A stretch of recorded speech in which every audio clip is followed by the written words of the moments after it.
Hey, how's it going, guys? Thank you for joining me on this week's episode of The Real Deal.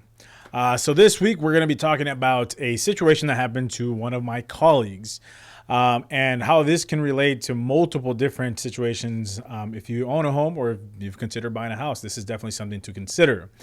So there is certain rules and laws in place to protect your home and your proceeds, when it comes to creditors and certain type of debt. However, there is definitely still a lot of different types of ways where you can lose the proceeds from your house when it comes to not paying your bills.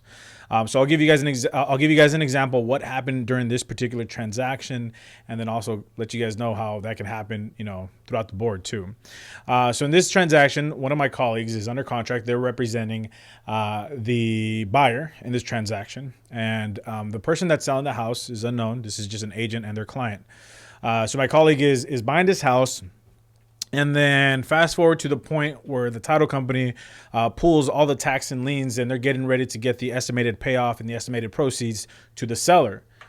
Well, unfortunately, the seller hasn't been paying their child support, and they owe over 80 grand in child support, and they have a couple of additional judgments under their name. So what does that mean? So does that mean that they get to just sell their house and keep that money? Or do they get to keep a little part of it, maybe negotiate, do half of it? Absolutely not. At that point, all negotiations are off the table. If the seller moves forward and sells the house, then they will lose all their money because the profit that they're making on the house is only going to be around 50 to 60 grand. So now you have a seller that was in the process of selling their house, and they thought they were going to walk away with 50, 60 grand. But when the time came, and then the actual the title company discovered that he had a bunch of liens under his name, there was no way out of it. So he was put in a situation, the seller, where he tried to retract. He tried to avoid selling the house, to not pay these taxes that he owed, and then to not pay this child support that he owed, which is horrible, obviously for many reasons, but he couldn't get away from it. Once you're in a contract as a seller, if the buyer wants to move forward and buy your house, you are legally obligated to sell your house. So obviously I'm not telling you guys this to avoid paying, to kind of show you or let you know how to avoid and skirt the system. No, by all means, that's not what I'm saying. What I'm saying is if you're not paying your bills, there's still ways to get, your proceeds taken away, especially when it comes to dealing with the courts. The biggest one is going to be taxes. So obviously the IRS can put liens on your house for not paying your taxes. And then that could be personal, obviously, and property taxes.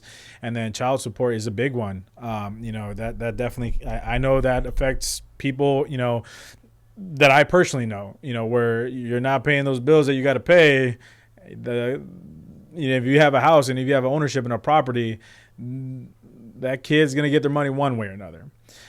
So it's owning a home is definitely a great thing. And there's a lot of ways to build wealth with owning a home. When you sell a house, those proceeds aren't taxed as long as you meet certain metrics, as long as you didn't treat the home as an investment, as long as you were in the home for 2 years, you don't have to pay any taxes on the proceeds of your house. You make 100 grand, 200 grand, that's your money. Think about it. There's no other way for you to do that. There's no other way for you to make 200 grand, 100 grand, 50 grand, 30 grand, and not have to pay taxes on it. So owning a home is an absolutely beautiful thing. You get to make money over time with the proceeds that you get.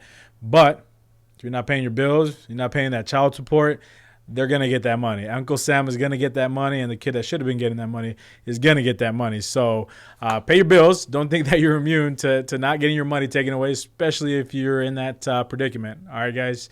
I thought that was a very personal and a unique experience that I wanted to share with you guys. I come from a relationship where my mother and my father split up, right? I don't know the specifics behind what happened when we were growing up, if he was paying his child support or not. I don't know that, but I sure hope that he was, because that's not a good feeling. Anyways, guys, well, thank you for joining me on this week's episode of The Real Deal. I'll try to bring you guys cool stories every week throughout my real estate experience, dealing with colleagues, and my own personal experiences as well. Take care. Have a good one.